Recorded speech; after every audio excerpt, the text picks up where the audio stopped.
Hello, gentlemen and gentle ladies. Welcome to another episode on Melv Underground. And today, we're in a painted room. We've finished the painting, which has taken a long time. We've had some issues with wallpaper, which we've fixed. And now, we have to fix this rather unsightly, rather unsightly strip around the top of the walls where we were just too lazy to bother finishing properly. Obviously the reason for that is because we're going to put some coving in here. Now I've cut out my first strip and we tried to fix it onto the wall just along here and just dived in head first like a pitcher going for home base, and yeah, it went wrong. Didn't stick, fell off the wall, or rather couldn't get it to stick, so we pulled it down. Scraped off all that glue now, and we're going to actually use some grey matter. Going to have a little bit of a plan on, I think, and maybe things will go better next time. So I'm going to take you up to the wall here. I'm going to show you where it went wrong and how we're going to fix it now. Okay, so we've measured down from the top of the ceiling, and we put this mark here, and that distance there, we just got it from the information on the coving. If we take this piece of coving, put it on that line, and push him up against the wall, I'm just pushing it to get that back face on the wall there, we've got a big old gap. The ceiling actually curves down when it meets the wall. So if we measure from the corner in here down, then we end up being too low. So what I'm going to do now is, with this little piece of little offcut here, I'm going to go back, get this nice and square on the wall, and then mark that depth off on the bottom there. And that should give us a much better fit. Okay, so I've managed to get up one piece of coving, and you'll see I've done this through the use of these teeny little panel pins.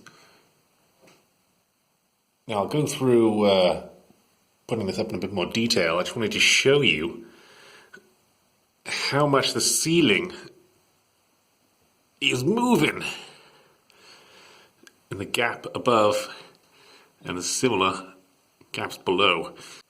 So that's the problem with gluing coving on old ceilings, is that because you've got so many undulations in the ceiling, I think especially when it gets close to the edge, the undulations tend to get worse. If you're just using this with glue alone, you're trying to push and bend the coving to make contact, so you've got a good glue area so it holds itself up. But in doing that, you're asking the glue to not only hold up your coving, you're also asking it to hold the bend in the coving, which with this polyurethane stuff is quite stiff. You just not got a hope in hell. You can also see here, people often pre-paint their coving before they put it up, and then they just touch up the edges when they come to fill the gaps. These panel pins are filthy, and I also sweat like a whore at church when I'm putting stuff up like this, so there's just grubby fingerprints all over it. So I'll paint this afterwards, and I'm not going to bother pre-painting it because I'll just muck it up anyway. Right, I'll get another piece, and I'll start showing you how I've put this up step by step. Alright, so we're just setting up to put our bottom nails in. Now, we've got our dashed line here we've drawn out with the coving. What I've done is I've offered the coving up to this, and I've just marked, see a little line there, just mark where I want to put the nails in. So I'm going to put these bottom nails in first, and that'll give me kind of a shelf almost to slot the coving in, and then I can kind of work on it. Now the reason I'm not just putting nails in every single one of these dotted lines is because, I don't know if the camera will see this. Focus over there. And you can kind of see it. This dotted line is going up and down, all wiggly. And that's just because this ceiling isn't flat. So you kind of got to do a bit of a best fit off the coving up, see where you're going to be above the line, see where you're going to be below the line, and then mark where your nails are going to go. So I'll just hammer them nails in. Don't think you need to see footage of that. And then I'll get back to you.